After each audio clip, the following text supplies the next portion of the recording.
આ વિડીયોમાં આપ જોશો કે આ રસ્તા પર ઠેર ઠેર હિમવર્ષા પડી હોય, સ્નોફોલ થયો હોય તેવા દ્રશ્યો આપને જોવા મળશે।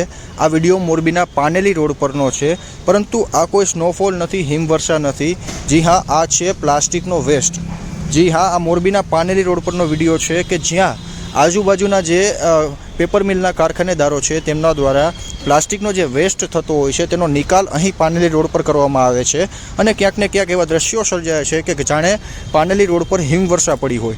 પરંતુ આ પ્લાસ્ટિકના ઢગલાના કારણે ક્યાંક ને ક્યાંક વાતાવરણ પ્રદૂષિત થઈ રહ્યું છે, લોકોના જીવ અને પશુઓના જીવ સાથે ખિલવાડ થઈ રહ્યો છે। જી હા, અને આજે તમામ પ્રશ્નો હાલ ઊભા થઈ રહ્યા છે તેના પાછળ ક્યાંક ને ક્યાંક જીપીસીબી જવાબદાર હોય તેવું પણ કહી શકાય, કારણ કે જીપીસીબીના જે અધિકારીઓ છે તેમના પેટનું પાણી હલતું નથી।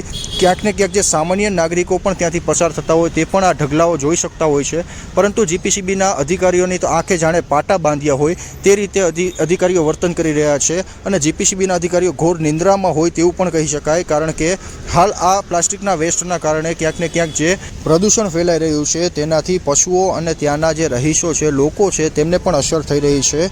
પરંતુ જે જીપીસીબીના અધિકારીઓ છે તે કોઈ પગલાં લેવા માટે તૈયાર નથી કે પગલાં લીધા નથી, અને તેની પાછળનું કારણ શું હોઈ શકે તે એક મોટો પ્રશ્ન છે।